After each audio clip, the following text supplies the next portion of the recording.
Episode 2, The Soft Serve Reckoning. After the events of the fried beginning, the crew thought the worst was over, but the ice cream machine has begun to evolve. It no longer serves dessert, it serves judgment. Each cone dispensed carries a message, a memory, or a curse. And the flavors? They're impossible. Choco Blood Crunch, Apple Static, Vanilla Void. One by one, employees begin to change. Eyes glaze over. Skin turns waxy. They speak in jingles no one remembers writing. Lee suspects the machine is rewriting reality, one order at a time. When a customer walks in and asks for the flavor that knows your name, the crew realizes the prophecy isn't just about dessert. It's about identity, memory, and survival. And the only way to stop the reckoning is to feed the machine something it fears.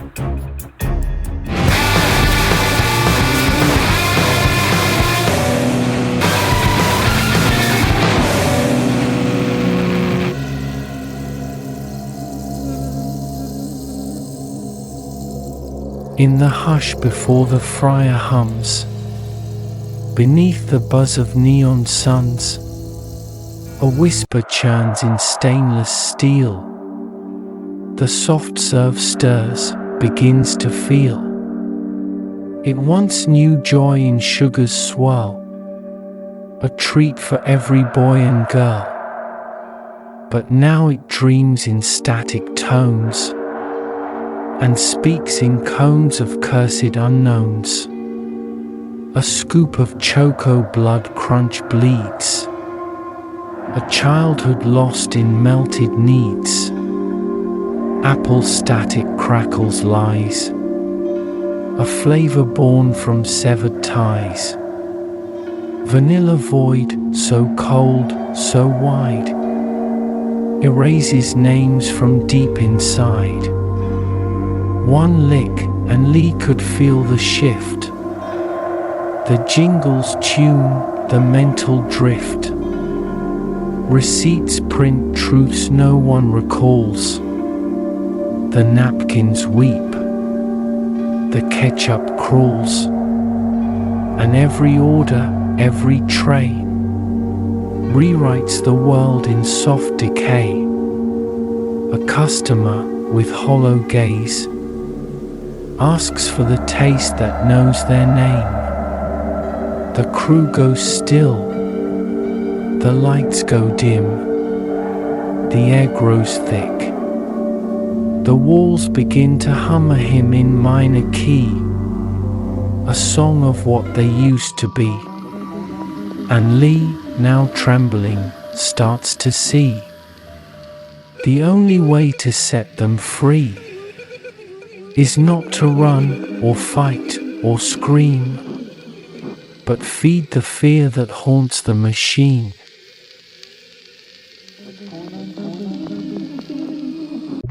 Lee finds it spinning, slow, defiant.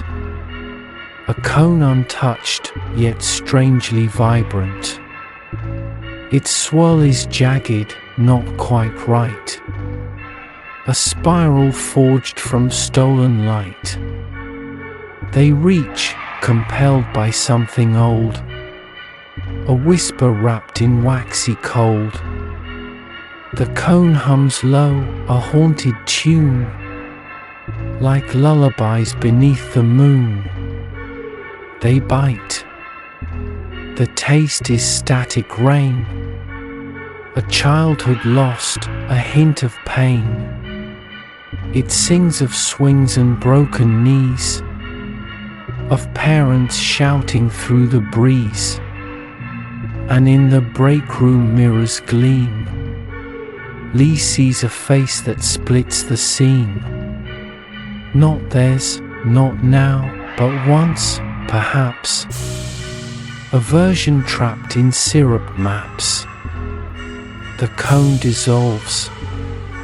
The echo stays. It hums inside for 7 days.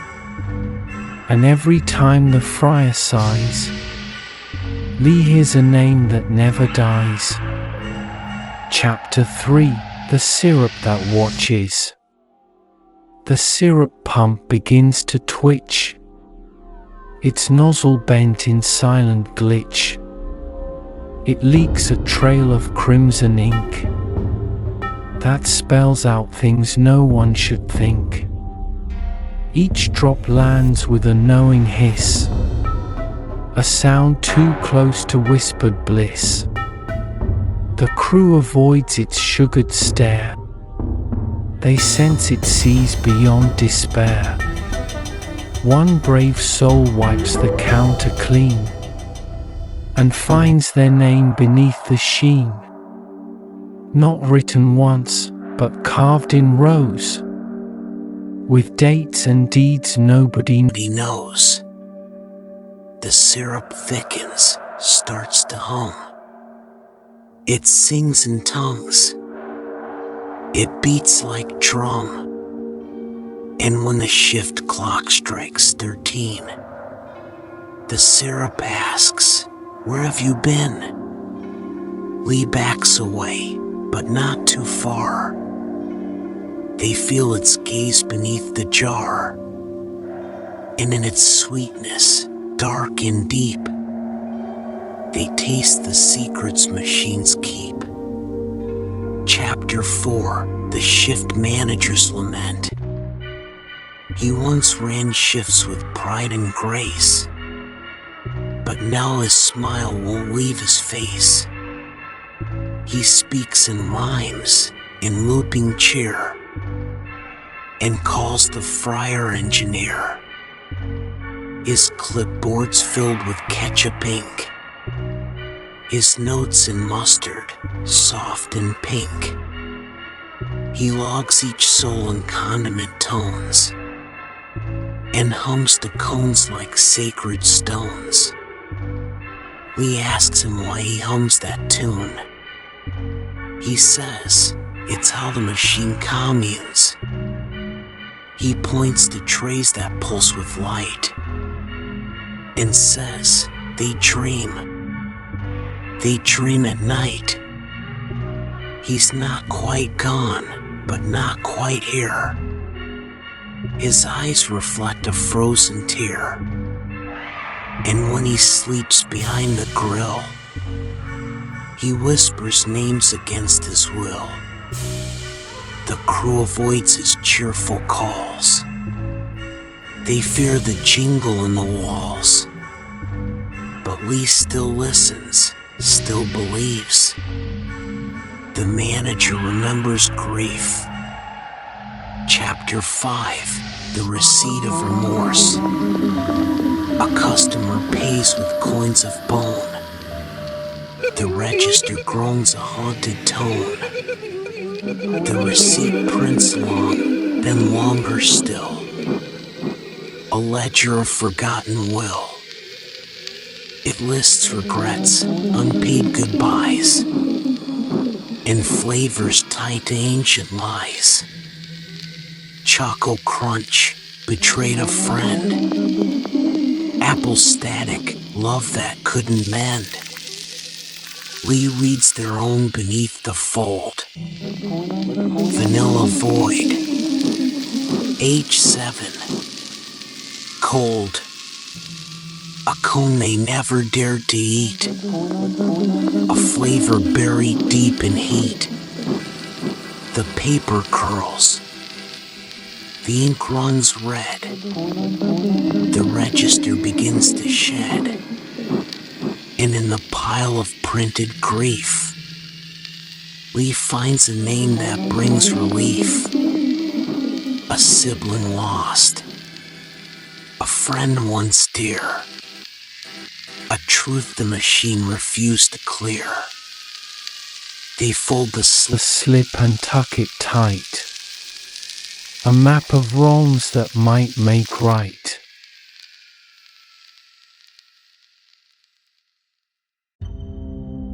A car pulls up with no one in it.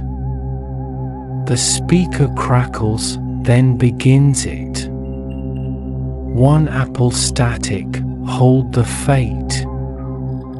Add Choco Crunch, and don't be late.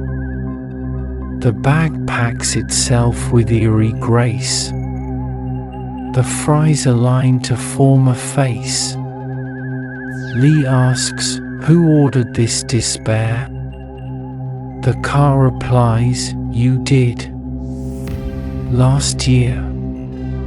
The window fogs. The napkins float. The soda fizzes like a throat. And in the straw a whisper hides. Your choices echo far and wide. The car won't leave. It idles slow. Its headlights flicker, start to glow. And when the crew steps out to see, the car is gone, but not the plea. Inside the bag, a cone remains. A swirl of guilt, a taste of chains. Lee bites and sees the friar cry. The jingle shifts. The walls reply.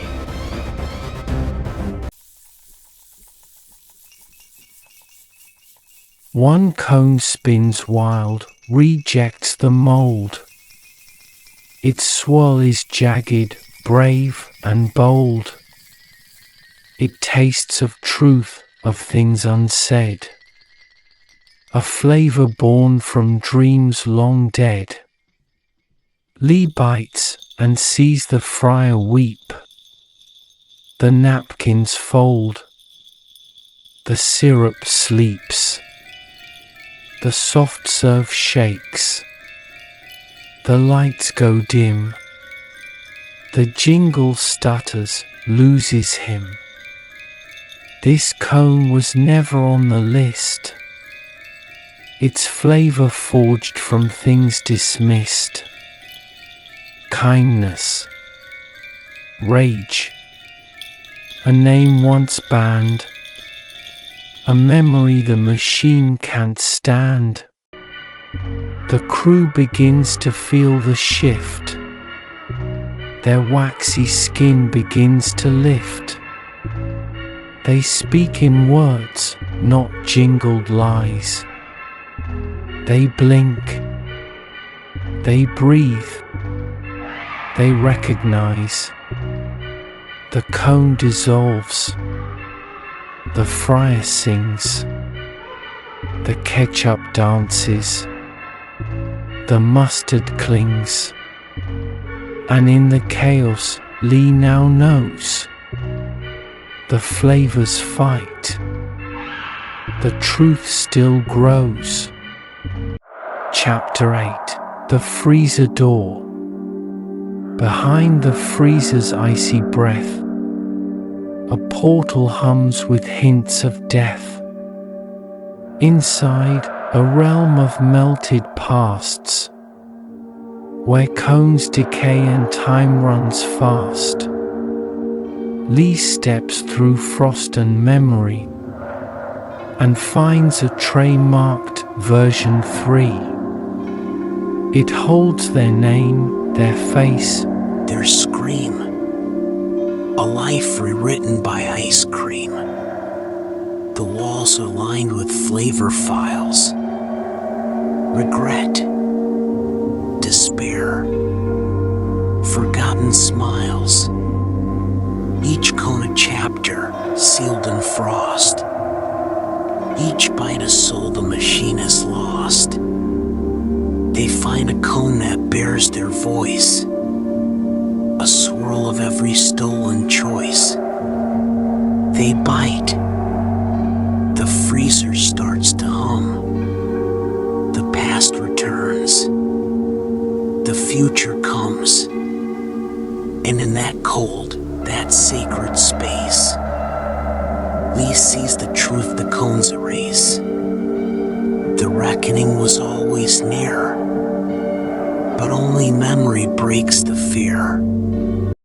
Chapter 9. The Jingle War.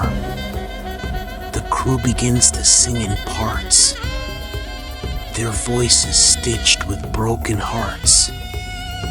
Each jingle fights the other's tune, a battle waged beneath the moon.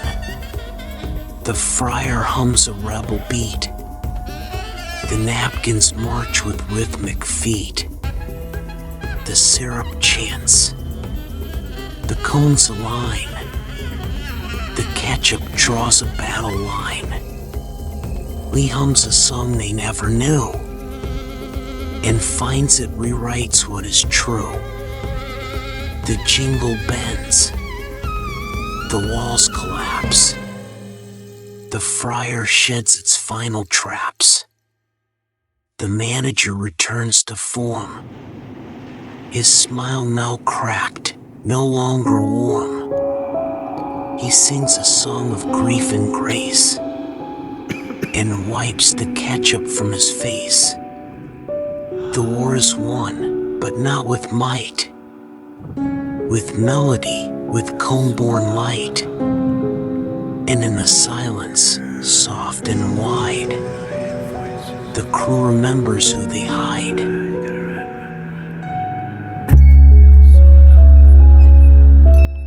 Lee crafts a cone from memory's thread, a swirl of things the machine has fled. Kindness, truth, a name once lost, a flavor forged at brutal cost. They feed it in. The machine recoils. Its gears unspin. Its logic spoils. The friar sobs. The napkins kneel. The jingle fades. The cones reveal. Inside the swirl, a mirror gleams. It shows the crew their buried dreams. A child forgiven. A friend returned. A fire that never should have burned. The machine begins to melt away. Its judgment softens into clay. And in its place, a tray appears. A cone that tastes of vanished fears. The reckoning ends not with a scream, but with a cone that dared to dream. And Lee, now free, begins to write a jingle made of morning light.